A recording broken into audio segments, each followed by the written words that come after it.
اولاد ایک ایسی نعمت ہے جس کی قدر وہی انسان محسوس کر سکتا ہے جو ایسی نعمت سے محروم ہوتا ہے۔ والدین اپنے بچوں کی خوشیوں کی خاطر ہر چیز قربان کرنے کو تیار رہتے ہیں۔ ان کی جدائی کا صدمہ وہ بڑی مشکل سے سہ پاتے ہیں۔ اجمل کا شمار ان لوگوں میں ہوتا ہے جسے خدا تعالیٰ نے 2 خوبصورت بچوں سے نوازا تھا، لیکن اس کے باوجود وہ اداس اور بجھا بجھا سا رہتا تھا۔ اس کی وجہ یہ تھی کہ اس کا ایک بچہ دنیا میں آنے سے پہلے ہی اللہ کو پیارا ہو چکا تھا۔ یہاں تک تو اجمل نے مجھے بتا دیا تھا، لیکن اس سے آگے کچھ بھی بتانے میں وہ ہمیشہ ہچکچاہٹ ہی محسوس کرتا تھا۔ آخر ایک دن میں نے اس کو تفصیل بتانے پر رضامند کر لیا اور اس سے ساری حقیقت احوال معلوم کی تو اس نے بتایا کہ یار، اللہ تعالیٰ نے مجھے ہر خوشی دی ہے، خوبصورت پیار کرنے والی بیوی اور پھول سے بچے، لیکن مجھے اپنا وہ بچہ کسی صورت نہیں بھولتا جو اپنی پیدائش سے پہلے ہی مجھ سے روٹھ کر چلا گیا۔ میں نے پوچھا کہ بچے کو کیا ہوا تھا تو اس نے بتایا کہ یہی تو دکھ ہے، مجھے آج تک معلوم نہیں ہو سکا کہ آخر بچے کو کیا ہوا تھا۔ اجمل کی آنکھوں میں آنسو جھلملانے لگے، پھر وہ خود کو سنبھالتا ہوا بولا، ہم حسب معمول رات کو سو رہے تھے کہ اچانک مجھے آہٹ سی محسوس ہوئی۔ میری بیوی ساتھ والے بیڈ پر درد سے تڑپ رہی تھی۔ میں کسی قسم کا خطرہ مول نہیں لینا چاہتا تھا، لہٰذا میں اسے فوری طور پر ہسپتال لے گیا۔ میں اس کی حالت دیکھ کر نہایت پریشان ہوا، لیکن وہ سنبھل گئی اور کہنے لگی کہ اب وہ کچھ بہتر محسوس کر رہی ہے اور اب آدھی رات کو ہم کیا کر سکتے ہیں۔ بہتر یہی تھا کہ صبح کا انتظار کیا جاتا۔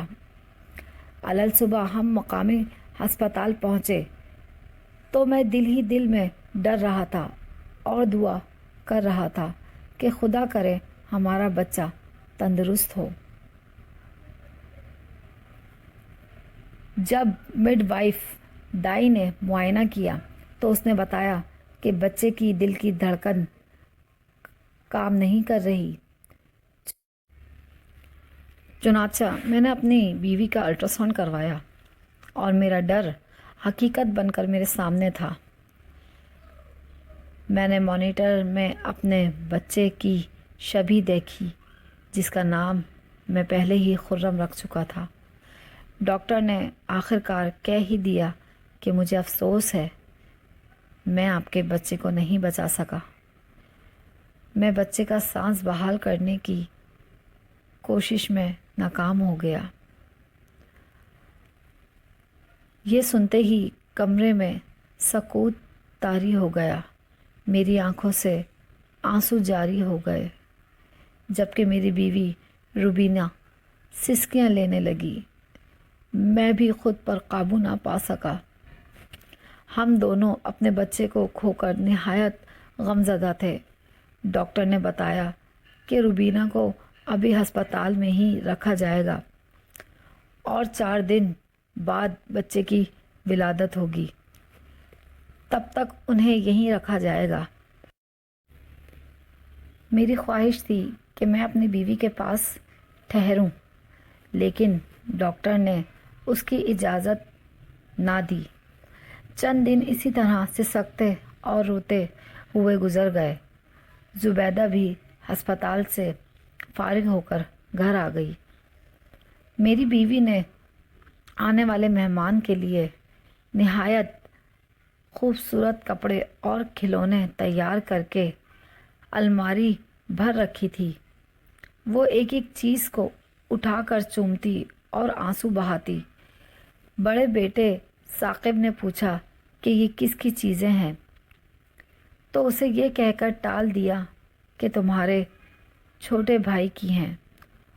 اس وقت میں ہی جانتا ہوں کہ مجھ پر کیا بیتی۔ تلخ یادوں کو کم کرنے میں وقت تو لگتا ہی ہے۔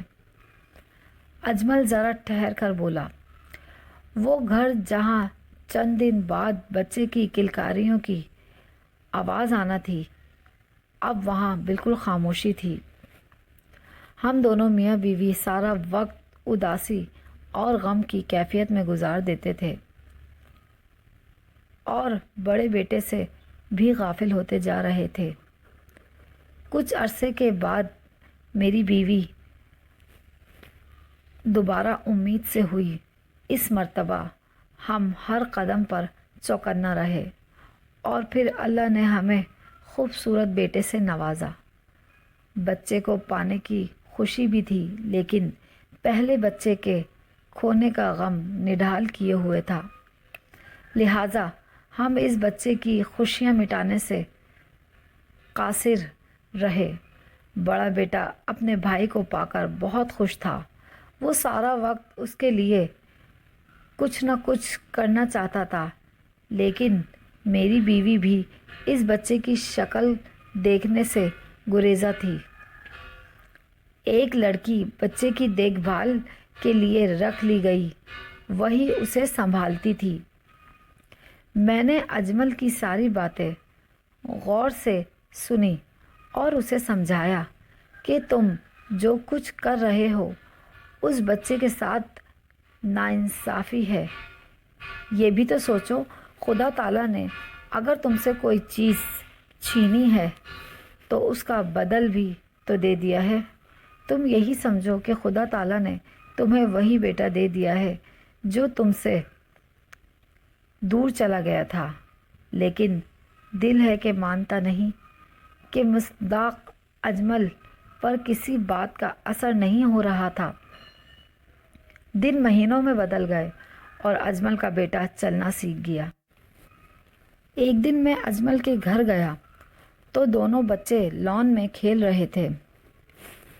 ایک دم چھوٹا بچہ بھائی کا تعاقب کرتے ہوئے گر پڑا۔ ملازمہ بھاگی بھاگی آئی، لیکن بچے کی ماں ٹس سے مس نہ ہوئی۔ میں یہ دیکھ کر سوچنے لگا کہ آخر اتنی بھی بے حسی کیا جو ماں کو بچے کی پرواہ ہی نہیں۔ مانا کہ انہوں نے پہلے ایک بچہ کھویا ہے، خدا نہ خواستہ اگر اسے کچھ ہو جاتا تو کیا ہوتا۔ اجمل کو میں نے دوبارہ یہی بات سمجھائی تو وہ ایک بار پھر سے بجھ گیا، لیکن اب کی بار میں بات ماننے کو تیار نہیں تھا۔ میں نے اپنی بیوی سے اس بارے میں بات کی کہ کسی طرح روبینہ بھابھی کو صدمے سے باہر نکالا جائے۔ چنانچہ ایک دن وہ اسے ماہر نفسیات کے پاس لے گئی۔ ڈاکٹر نے چند ہفتے روبینہ بھابھی کا علاج کیا تو وہ کافی حد تک بہتر ہو گئی، اور ان میں جو واضح تبدیلی آئی وہ یہ تھی کہ انہوں نے کبھی کبھار بچے کو دیکھنا شروع کر دیا۔ ابتدائی مراحل میں یہ بھی بڑی کامیابی تھی۔ ادھر میں اجمل کو سمجھاتا رہتا تھا، پتھر پر بھی قطرہ گرتا رہے تو اس میں بھی تبدیلی واقع ہو جاتی ہے۔ وہ تو آخر انسان تھے اور بچوں کے ماں باپ، بس پھر کیا تھا۔ آہستہ آہستہ انہوں نے اپنے بچے کو پیار اور توجہ دینا شروع کر دی۔ بچہ بہت خوبصورت اور گول مٹول تھا۔ ایک بار دیکھنے والا اسے پیار کیے بنا نہیں رہ سکتا تھا۔ اجمل اور بھابھی کھوئے ہوئے بچے کی یاد تو دل سے نہیں مٹا سکے، لیکن قدرت کا لکھا سمجھ کر ضرور قبول کر چکے ہیں۔ میرے کہنے پر انہوں نے بچے کو خرم کا نام دیا ہے۔ خدا کرے میرا دوست اپنی زندگی میں ہمیشہ خوش و خرم رہے اور اللہ کسی کو اولاد کا غم نہ دکھائے۔